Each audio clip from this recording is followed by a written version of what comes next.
Welcome to 7 Investing Now, a show that teaches you how to take a long-term view on investing by better understanding what's happening in the market now. Good afternoon, 7 investors, and welcome to the Friday. That's right, it is Friday. It is March. We're approaching summer. Vaccines are getting better. It is a beautiful day. You're watching 7 Investing Now. My name is Daniel Brooks Klein. I'm being joined today by Manisha Samy. Manisha, welcome. It's been a while. How are you doing? Doing well, getting ready for spring. Excited about that? I feel like we knew this was coming, and we've talked vaccines on a lot of shows, but without being political, to see the president of the United States, I don't care who that president is, say everyone will be eligible for a vaccine by May 1st was just a bright thing to see. Like, Manisha, as a I don't want to say a scientist, but as a person in that space, does that make you feel good about your community? Like, I know, like, when something great happens in the journalism world, I'm like proud of all journalists. I feel like maybe you'd feel that way about science right now. Absolutely. I mean, it shows us how quickly we can, one, identify what the pathogen or the virus is, then having that scientific knowledge base essentially go out, create therapeutics, go through the rigorous clinical trial process. And then the most difficult thing ever is distribution. And we saw that, in terms of, okay, well, how do we go about it? But May 1st, that's a really quick turnaround of this is something that's been approved by the FDA and now everyone is getting it. So I think that's amazing. I see the mass vaccination site scaling up. I volunteered twice at a mass vaccination site, and I saw just how efficient it was and how it could be scaled. So here's what I would say to anyone who's excited about this. Look for volunteer opportunities. You won't necessarily get vaccinated, but they're going to need volunteers to make these things work. We're pushing our nurses, our doctors, our medical students kind of, to the edge in terms of doing this. So if you can volunteer and direct traffic or observe people in the 15 or 30 minutes after their shot, there is some great work to be done. But that's not our top story today. Our top story today is we're going to talk about Peloton and Peloton competitors. I'll explain why we're going to do that in a second. Then we're going to do what we're watching. Manisha has a great topic to talk about. And then the last segment of the show, Alan Soclof, one of our affiliates of the Cruising Altitude newsletter, he's a millennial. He's going to join us to talk about millennials and investing. So it's a jam-packed show. But Manisha, I'm an active guy on Twitter.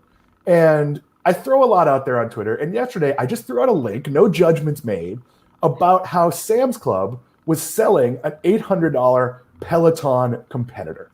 And I basically said, if this is a decent bike, it's made by Echelon. Echelon products look decent enough. Why would you buy $1,900 worth of Peloton? And I got eviscerated. Now, I understand the status symbol argument. I understand the social argument, but we're going to go through a lot of this, and we're going to base our conversation off a lot of your tweets. But before we get there, Manisha, are you a Peloton person, a gym person? I'm a personal trainer and a gym person. What's sort of your normal world workout habit? I am just like you. I usually have a personal trainer, obviously not during COVID world, and I like going to the gym. And then just yoga classes. Yeah, I like being in the gym. It may not look like it, but I've been a 2 or 3 day a week personal trainer person for the past 18 months. The pandemic hurt that. But I will say, had we not moved to a complex where the gym is like 30 yards from my house, it hasn't been open the whole time we've lived here, but it opens in a week or so. They were doing a renovation. I probably would have bought a Peloton. And when I say would have bought a Peloton, I mean I would have bought a connected fitness exercise bike. I don't know if that necessarily would have been a Peloton. I'm not a big status guy, but I will say, for all of you who got mad at me on Twitter, I am bullish on Peloton. I see the market opportunity in Peloton. I am not an investor in Peloton, but I am not against the idea of investing in Peloton. So don't think I'm a Peloton hater as we're doing this. But let's get to the first questions we're getting. We got a lot of people who made some version of this argument. This one's from Matthew Joseph, if you want to share the tweet, Sam Bailey. It has nothing to do with the bike. The mode is the classics. They're just outstanding. People don't care what the bike costs. It's also growing at such a rate, it's having a network effect, and everyone wants to be befriended on Peloton. I get that. And Manisha, let me ask you, have you ever taken a Peloton class? I have. So not from home. I went to their brick and mortar kind of Peloton class in New York. And it was actually a very unique experience because you had the people kind of around you in class on Peloton bikes, but then the instructor would call out to people live, oh, this so-and-so is from, North Carolina and they're joining and this is their, 1,000 class. So that was kind of interesting to see kind of from the brick and mortar point of view. So I look at it and I actually think this is an area where I'm going to push back. I've been to lots of gyms. I travel a lot and will go take a yoga class or whatever class with the trainers. I think good trainers who can lead a class and be energetic, I don't want to say are a dime a dozen, but are not particularly difficult to replicate. I know people get so mad about this. I know some of the Peloton trainers do build a loyal audience.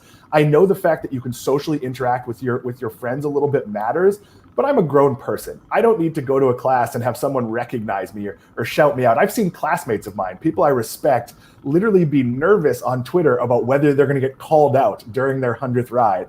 I don't find this that necessary. That said, it does matter to a lot of people. I'd be shocked if you took an Echelon class or a Nordic track class or a mixed class or whatever it is, if it was really super inferior. I know a lot of people felt their Soul Cycle classes were something completely unique.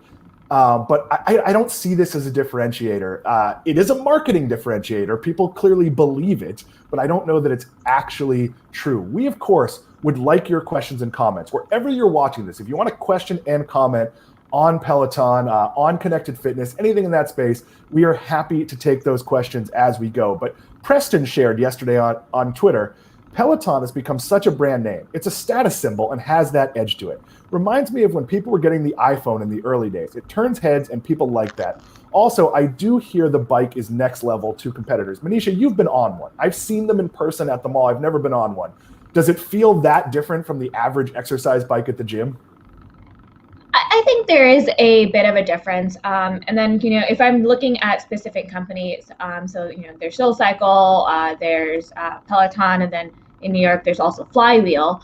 I would say I think Flywheel and Peloton, they're more neck on neck, pretty, they're good. And I think part of it is what exactly are they tracking as you're cycling, like where are the buttons? So if you're exhausted, there's some of that, but really not too much. I kind of agree with the whole status symbol aspect. That's an allure and building a community. I think I'm a competitive person, and if I know like the person next to me or online is just doing a bit better, that pushes me a bit harder. So I have heard from some Peloton owners that the bike is superior. I've also heard some complaints about the seat, but you can swap out the seat. It's a traditional bike seat, which can be painful for some people. Manisha, let me ask you the general question, because people draw the Apple comparison a lot. I am on a MacBook doing this show. I've always felt a MacBook was necessary to my work because I'm a writer, I'm a creative person. I find it much easier to do things like edit video on a MacBook. I don't think I own a Mac as a status symbol. But you could argue that I buy a new iPhone every year as sort of a status symbol. Other than that, I mean, you could tell by the fact that I dress the same every day, not really a status symbol kind of guy. Have you made a purchase based on just, I really need to own that brand name? No, I don't think so. I mean, I have everything Apple, but that's purely because of the connectedness, and it's easy. If I have information on my phone, I can easily connect it to my laptop. I can't say I have, though I think I do tend to buy something if the marketing is well done. So for me, I wouldn't have even known that Sam's Club was releasing a competitor bike if you had not mentioned it. For me, in my mind, if I were to get a bike at home, the only name that pops into my mind is Peloton. See, I am let's call it, I have a purchasing method. This is a little personal finance lesson. If I'm going to make a big time purchase, I am doing my homework. Before I bought my recent used car, I went out and I got the Consumer Reports used car edition, and I read every single thing there could be read. I read about all the potential problems that could go wrong with the different used brands. If I was going to buy something as expensive as a bike, I would try to find impartial sources. The challenge is finding impartial sources beyond, for electronics, you can use CNET. For a lot of things, you can use Consumer Reports. A lot of cases, you're reading reviews where they're linking to for sale sites, and they might be getting a better commission from some places than others. So you do have to be careful. I do think, though, there's a mindset that a lot of people have where they want to have the hot brand, and that Peloton is the hot brand. They also survived the backlash of being the sort of like rich, good-looking white people brand. And that, we had that whole controversy. It was last Christmas, maybe it was 2 Christmases ago, where a very fit woman got a Peloton and then showed how in shape she was getting when of course she was in shape in the first place.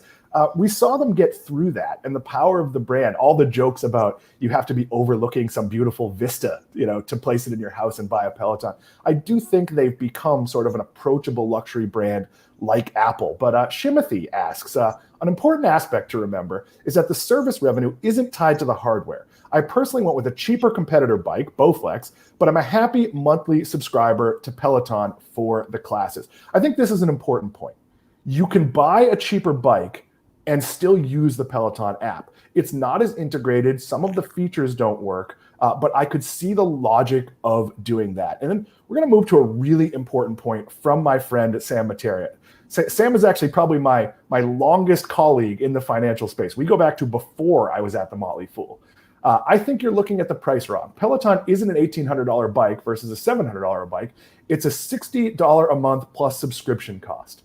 Echelon subscription is the same price. I do think the Android iPhone comparison is accurate. I thought wrongly that people would buy the $400 phone over the $1,000 phone. The reason I was wrong, because it's not a $1,000 phone. It's $30 a month. It's the same logic car dealers use, with the what monthly payment can you afford.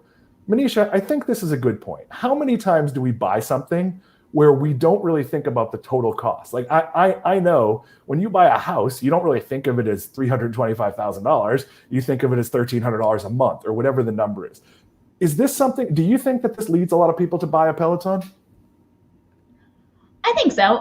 If I wasn't thinking about total cost and just, this is all I'm paying for a month, I'm thinking I spend, how many, tens of dollars am I, or probably $40 a week on just Starbucks.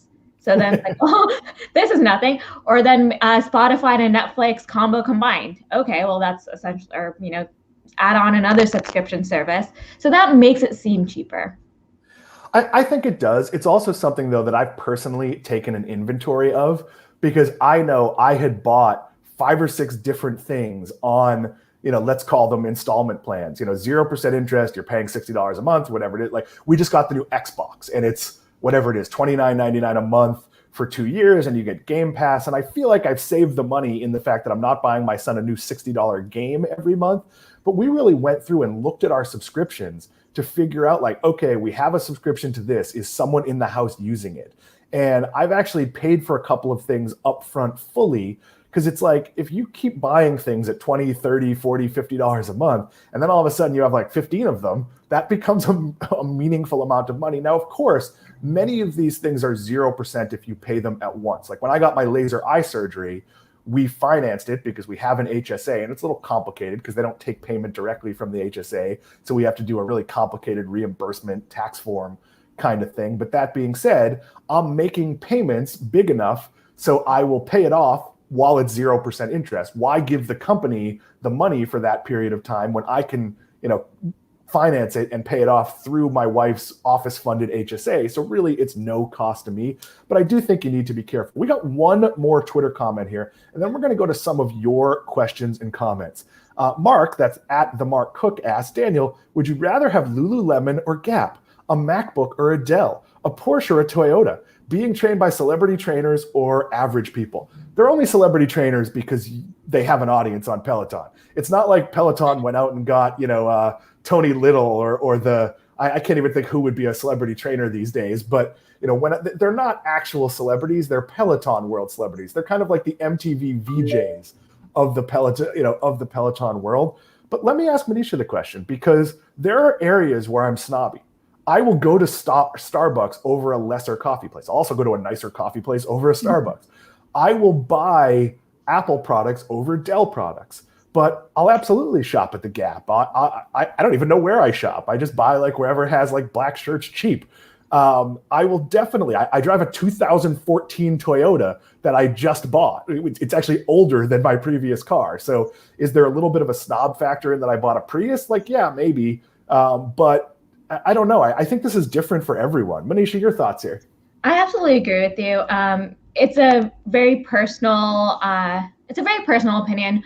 For me, I would go for a celebrity trainer over kind of the average crunch gym trainer, because I would think, okay, they know what they're doing. If they have extra certificates, if they have a background in nutrition, for example, I'm thinking, okay, well, they know what they're talking about, even though technically that's probably not true. It's just they're celebrities. I think for other things like coffee, as long as it gives me caffeine and I'm awake, that's fine. Though I wouldn't want anything super disgusting, of course, but as long as it's coffee and it's drinkable. When it comes to cars, it depends. If you live in cities, cars are pretty irrelevant in your world. Right. So it's like you almost don't want to have a nice car because the likelihood of it just being trashed is quite high. We're going to go to some of your comments over the next 5 minutes or so. Then we're going to move to what we're watching, where we're going to be talking about microbiome companies and recent research. And when I say we, I mean Manisha, much more than me. Stephen Hyun says, leadership matters. That's true with orchestras, companies, and countries. I think that's a comment that Peloton has good leadership. I would argue that they do. The recent purchase they made, the company's escaping me, but they bought a company that makes bikes that are sold in gyms that'll up their capacity. I do think that's important. But I don't think that necessarily means that the competitors in the space don't have good leadership. Like, this is a market where there are going to be multiple winners. Like, Nordic Track has been a long-time player in the exercise space. I wouldn't count them out. I wouldn't count out Bowflex in the exercise space. Like, they've simply been here. They know how to make equipment. They already have those sort of methods of selling it, the wholesale channels, the gym source stores that track that stock that kind of equipment. So I don't think this is a winner-take-all space. This one is from Zufkar, if you want to bring that up, Sam Bailey. Peloton, I think for the next 2 quarters, will show great growth because of back orders. Peloton is a luxury brand. It will mature soon and will stay consistent, similar to Ferrari stock. So you're right about the next 2 quarters, but I don't worry about the next 2 quarters. Like, the next 2 quarters are just catching up with pandemic demand. I actually think, and Manisha, jump in if you want here, I think there are whole markets that Peloton has not hit. I think the fact that they just bought a company that has all the relationships with gyms, there is no reason gyms wouldn't want to buy durable connected fitness bikes. I don't know what's in it. I'm pointing over here because it's literally over there. I don't know what's in the new gym in my building, but I would guess there might be some connected equipment. I think community gyms, which is a massive thing here in Florida, hotel gyms. Imagine if you go to a hotel that has 3 Pelotons in it. I think that's a massive market that has been stymied a bit by the pandemic. Like, hotel gyms are a dicey proposition as it is right now. I was in one a few weeks ago, and there were occupancy rules. You basically had to clean your own machine. I wore a mask while I was working out, which was not particularly fun. Now, that being said, I was on a treadmill facing no one with one other person in the gym, and he was really loudly lifting weights that weren't that heavy. Manisha, would you consider, if you moved someplace, would the building having a Peloton or a connected rower or something like that be a selling point for you? Not at all. I wouldn't think twice. But that's a personal preference. I know for a fact that, I have friends and, parents of friends who would absolutely love that. And that would be criteria. I know there are a lot of luxury buildings in New York. They're installing Peloton bikes just for, incentivizing people to join, especially now that everyone has left New York because of COVID. David Strauss says, we're going to go to a few more of your comments and then move on to talking about microbiome, something I did not know existed until I met Manisha and Max. David says, I'm so cheap and old school that I just go outside and ride my bike. Great value, fresh air. I totally get that. Now, that being said, it's hard to ride a bike outside if you live in a city. If you don't live someplace where there's open, I know I don't pay attention well enough to ride a bike outside. I also know that riding a bike outside has unexpected hills and other things. There's a lot more control inside. I take an outside walk every day that I don't go to the trainer. I am a big believer in getting outside. Manisha, is it possible to get outside where you are right now? You're a little more downtown than I am.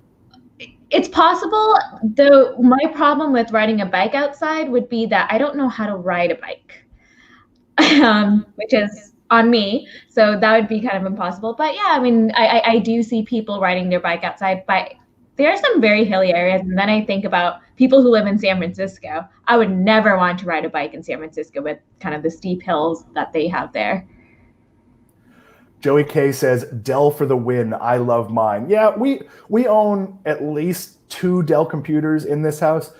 And for creative pursuits, Macs are better. I am probably going to fire up one of our Dells as a secondary computer. We use a piece of software to do our transcripts that doesn't work particularly well on a Mac. It has some Mac glitches. So I'm not anti-Dell. I've been a PC person on and off my entire life.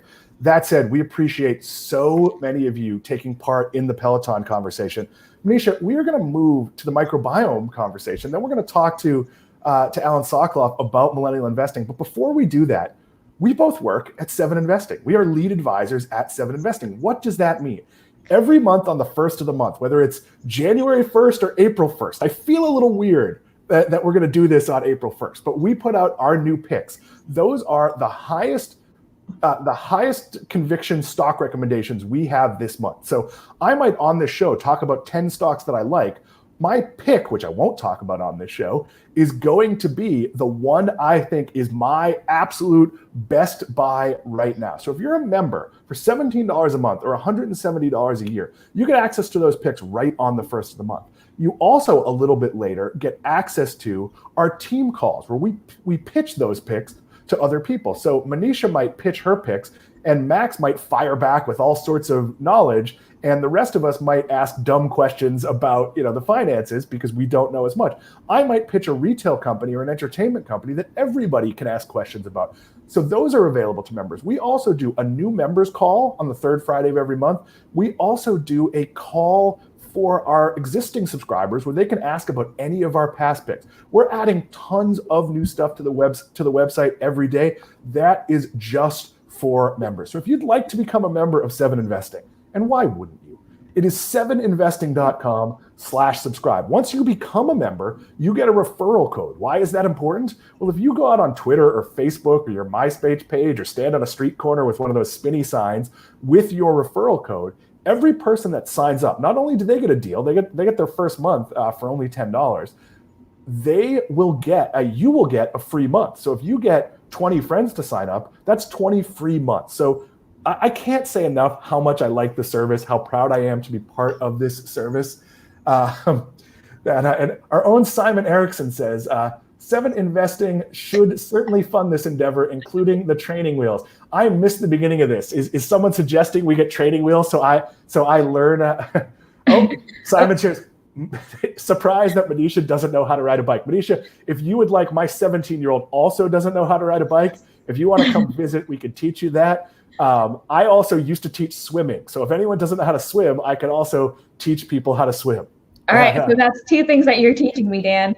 We also have, I'm actually broadcasting from my guest bedroom right now. So we actually have a guest suite on our first floor that in one corner has a broadcast studio and the other half of the room has a bed and a bathroom, which is very far away, very private. So I expect many of the 7 Investing team to come visit me in the next few months. But let's move on to what we're watching. And Manisha, you wanted to talk about microbiome companies and recent research. And then this is your question. You wrote this in. What is the microbiome and why do we care? Yeah, so it's kind of surprising. We don't think about kind of the bacteria and the viruses that are all over our body. And what's fascinating to me when I first started doing microbiome research is that we're really not human. If you look at the number of cells that we have in our bodies that are non-human, it's more than 1.3 times the number of human cells. Bacterial genes, the number of genes that basically produce different types of metabolites, it's 130 times more than that of the number of genes that our human cells code for.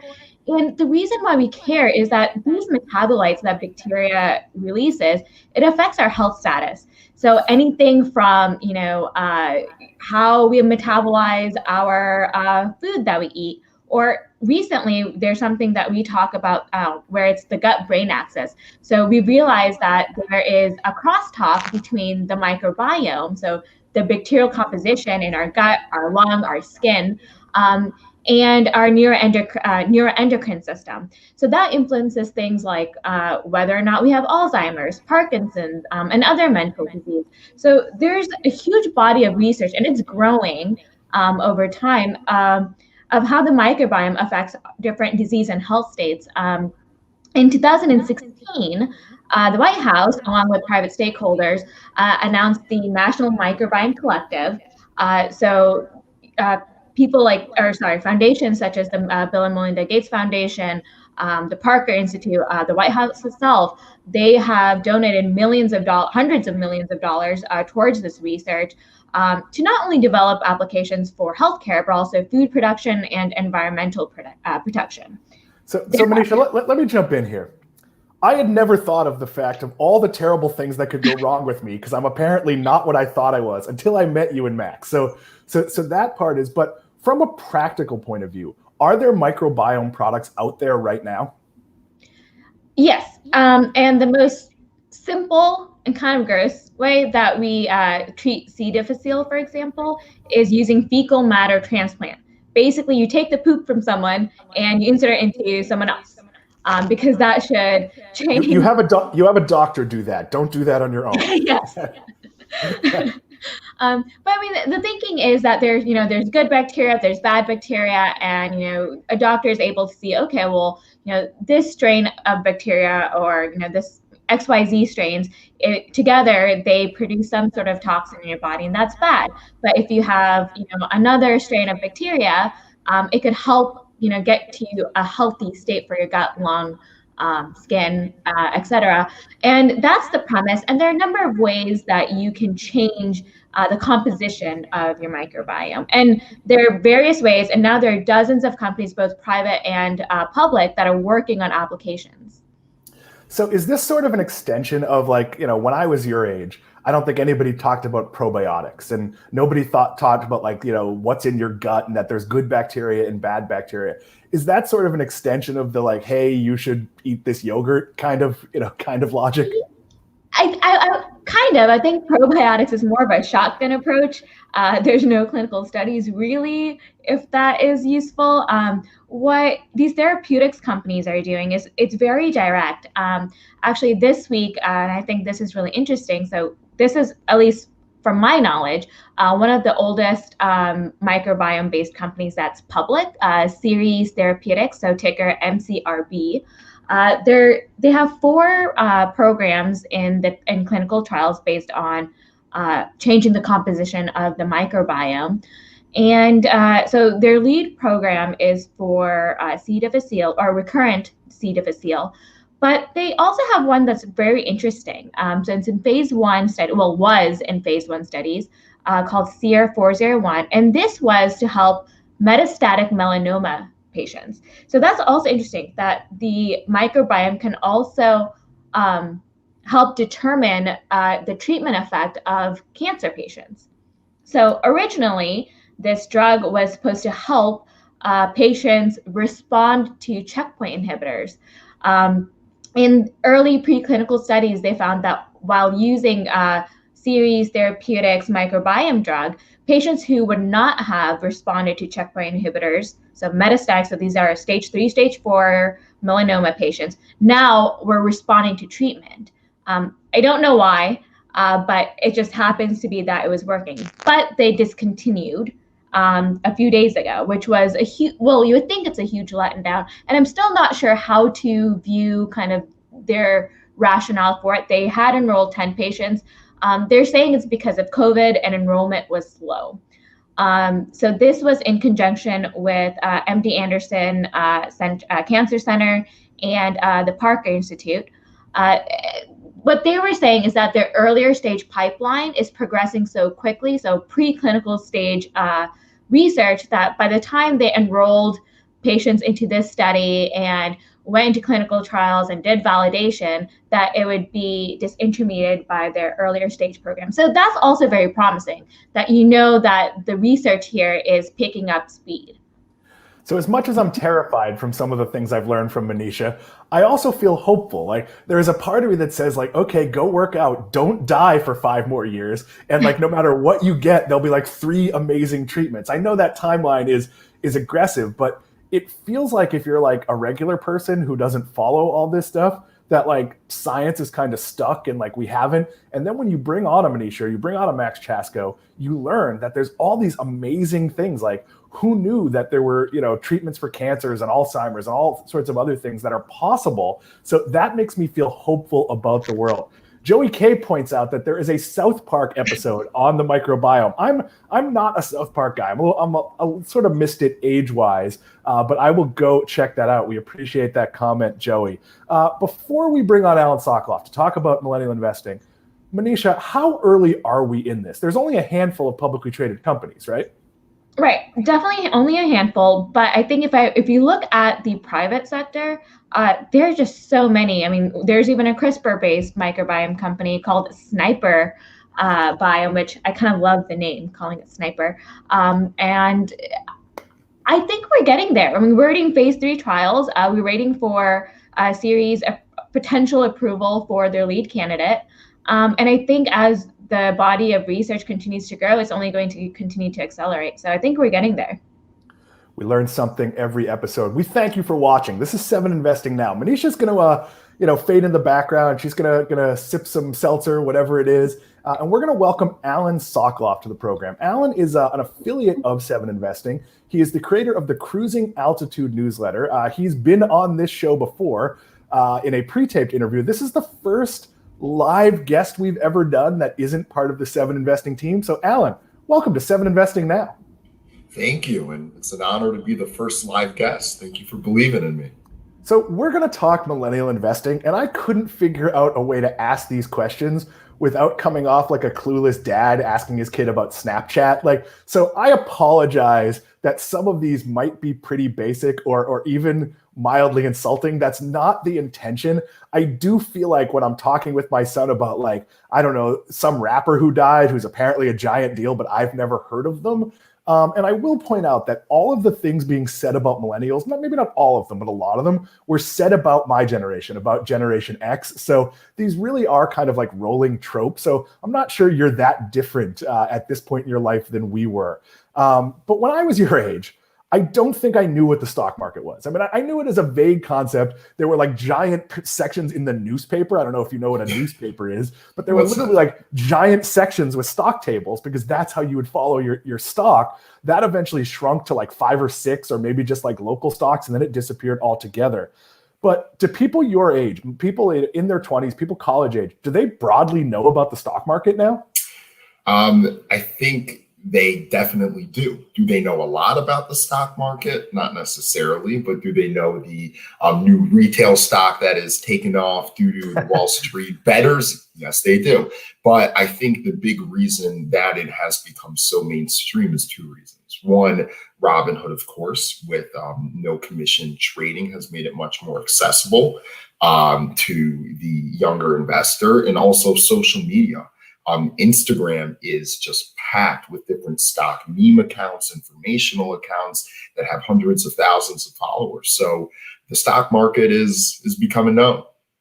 So I don't want to be scoldy of our millennial fans out there, but I will point out, be really wary of taking stock market advice from anybody's social media account, mine included. Check, because I don't give stock market. People try to infer stock market advice from what I post, but generally I'm more discussion based than really, I'm not giving tips on Twitter. But that being said, do you think most of your generation has kind of the wrong view of the stock market? They see it as like a casino, a get rich quick thing? So I think at the beginning, 100% yes. But now let's say March of last year, which is already a year ago, which is crazy. A lot of people got in thinking this is a get rich quick mechanism or game. But as time has gone on and people have either lost a lot of money or either gotten bored with it, I think they're starting to look at it through a more critical lens that this is something that I can make a serious amount of money in. So I really think that the perspective and approach is definitely changing. So this is a popular show. 7 Investing is popular, but we have probably a tiny percentage of the audience of, say, Dave Portnoy over at Barstool Sports. Full disclosure, grew up with the Portnoys. Dave and my brother are friends. I don't generally comment about them. This is not meant to be positive or negative. But do you think someone that famous publicly day trading has created sort of a very false expectation and maybe led some people to be afraid of investing when really they should just learn how to be a long-term investor. I hope I worded that correctly so I don't get flooded on Twitter. You did okay. I'll help smooth things out a little bit. But I think that a lot of people see it more as entertainment than advice, especially because Dave loses a lot of money. I don't remember the last time you've heard Dave say he made a lot of money day trading.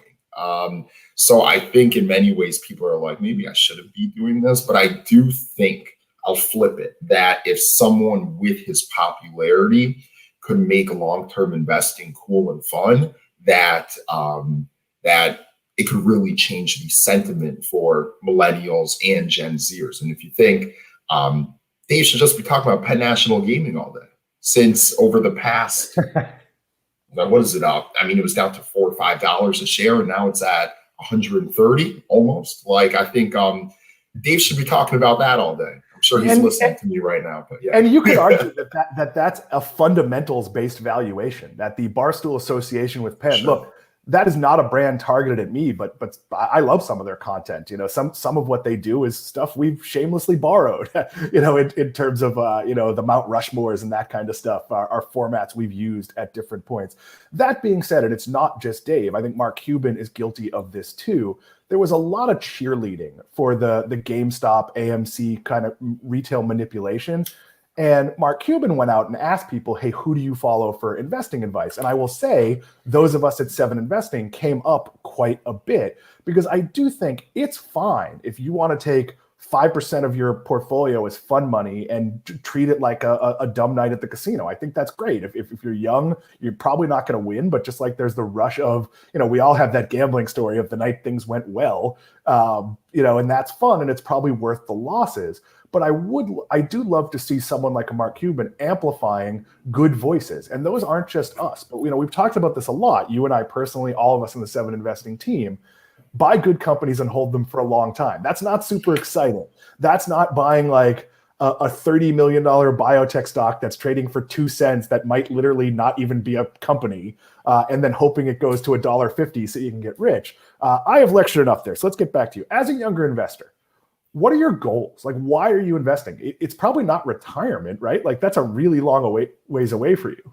Me personally, retirement and my kids going to college. I'm kidding. I think that there are 2 things I really think about when it comes to investing at my age. One is building good habits, because I don't have that much money I'm investing, but really trying to set my investing career off in the right direction, I think is very valuable. And also compounding growth. That's the biggest lesson that I'm trying to take away, that I have some positions in companies that I thought not much money, but then you look a year, 2, 3 years later, and if you choose well, those positions become a lot bigger. So definitely not my kids going to college. I'm focused on me in college right now, but trying to learn and keep an open mind. We're going to take a question in a minute from our own Simon Erickson, or at least part of it, because we're great minds think alike. Some of what he's asking is what I just asked. But as we do that, as you start investing, do you feel like because you're so early in the game, you can be riskier than maybe if you did have actual kids and were saving money for their college education? I think, ironically, it's riskier, but less risky at the same time. I know when I first came on, we talked about Viacom CBS a little bit. I'm up a casual 65% since we did that show. But having the patience to invest in a Viacom CBS, let's say, I think is a big advantage. A lot of people are looking, I think in the long run, that the company will be more valuable than it is today. And I think that's a benefit for myself, that I don't need to try and generate some income here, income there. So I think in some ways, you can be a little bit more risky. Or another example is an Invitae or a Fastly, more growth-oriented companies that are doing a lot of cash burn, additional stock issuances. But then if you give these guys 5-10 years, I think we're going to be looking at some powerhouses in their respective industries.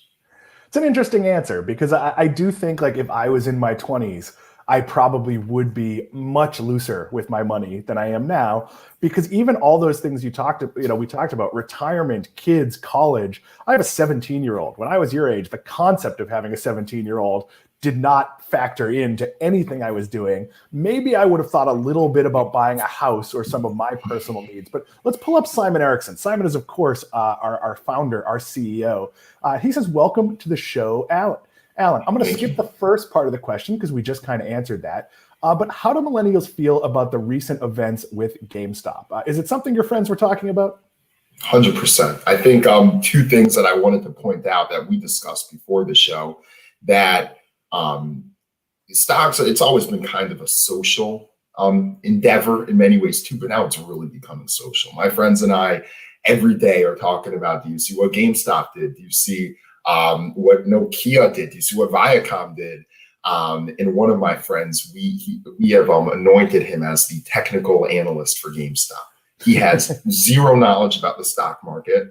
And I know he's not watching right now, so I can say this: zero knowledge about the stock market and technical analysis. But we're like, Jacob, do you see what GameStop's doing? And he pulls out his phone and predicts what it's going to do next. And another one of my friends plays the GameStop game a little bit. So it is something that is social. And also another thing I wanted to add is the communal component, that millennials and Gen Zers are really creating a community around investing, whether it's Wall Street bets or maybe more of a fundamentally sound approach. But GameStop is something that people love talking about. So yeah, and then it's not, yeah, I'll leave it there. Here's the thing, and I hate to talk about this. We're going to talk about this in the finisher a little bit, but GameStop is fundamentally not a strong company.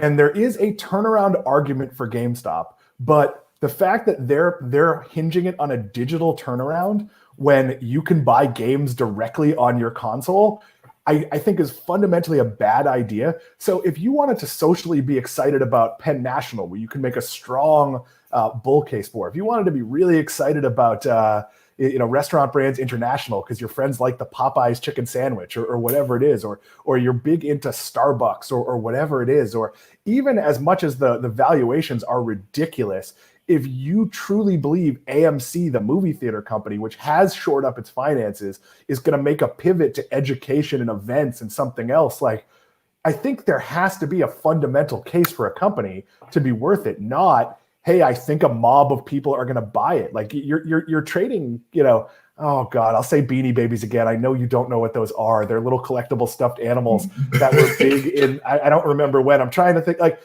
Pokemon cards would be a good example. There are points on Magic the Gathering cards. There are points when some of those cards are worth hundreds or thousands of dollars. But there's, in most cases, no underlying reason that they're worth hundreds of thousands of dollars or thousands of dollars. That's where GameStop is. Like, if you want to tell me Penn National goes up, it becomes a 10-bagger because of the power of linking to the Barstool brand. Look, I think there's a lot of deals to be made with casinos linking to brands, and that's the first major one to fall. One last question here, Alan. What are people my age, and I'm 47, getting wrong about people your age? I think we're pretty smart. I think a lot of people say that we don't really know what we're doing with our money. We're being reckless. Stupid, yes, definitely true. But I think there's a greater, there's a mindfulness at the same time of what we're doing isn't the smartest thing in the world and probably shouldn't be done in the long run. But at the same time, we're 22, 23, 24 years old, and we don't have that much money we're playing with. And watch out, older generations. I think it's quite clear that my age group has shown hedge funds that we're not messing around. So I will say, as someone who has primarily younger friends, it is always good to be tied into multiple generations. I think that, this sort of, idea that any one age is smarter than other ages, there's all sorts of different wisdom. That's a real bad mentality. Alan, before we get to the finisher, we're going to ask you to stick around here for the finisher. How can people find the Cruising Altitude newsletter? Yes, there's a couple different ways you could find us. One is on our Twitter at CA30K. Great job, Sam. I'm putting it up there. Thank you. Great production. And then also you can check out the newsletter at cruisingaltitude.substack.com. And that is where you can subscribe. That moves us to our finisher. Alan, thank you for being here. We're going to do more and more of this. We're going to bring different voices onto the show. We're going to add interviews. Like, as the world is opening up a little bit, we might even do some in-person things where a vaccinated host interviews a vaccinated person or a distanced masked person. So we're very excited about that. But Sam Bailey, if you want to bring up our finisher, that would be great. Which of these companies has the best chance at a turnaround? AMC won the voting at 34.2%. GameStop came in second at 26.4%. Party City, 13.6%. Macy's, 25.6%. I have a clear thought here, but Alan, is there one here on this list that you think could actually turn around? 100% yes, if they play it right. In my eyes, that is GameStop. I think GameStop should become a apparel company. I think if they focused on being a brand of the people, the brand association, people love GameStop more than they did in 2008. And I think they can do it if they totally pivot and get away from being a gaming company. Is that long-term viable? So back when I was in high school, Benetton, which I think still exists as a company, but I might not be right, a Benetton shirt, and it said Benetton, or a Swatch watch. The Swatch watch still exists, but you had to have at least one, but probably 5 or 6 Swatch watches. That wasn't sustainable, because when or even Vineyard Vines recently. Vineyard Vines was like a brand people would pay triple for, and then it kind of went away. Like, I think GameStop should capitalize in the short term by selling some merchandise. I don't know that that's the long-term answer. Manisha, I know this isn't your space, but is there one on this list that jumps out to you as a turnaround possibility? Yeah. Again, not my expertise, but I would just say Macy's. I'm sure that it was hit during COVID. No one's going to these stores. And I think there's this thinking out there, and it makes sense. A lot of people are going to buy things online. It's easy. There's Amazon. Yeah, if you want to buy a bottle of perfume, just go to Amazon. It's there. But I think when it comes to clothing, it's still nice to go into a store and try something on before you buy it. And I think that is an important, factor. I know I hate shopping online because nothing ever fits correctly, and then I have to go to the FedEx or UPS and return it, and that's an extra step, which I hate doing. So I like the in-person experience, so I would say Macy's.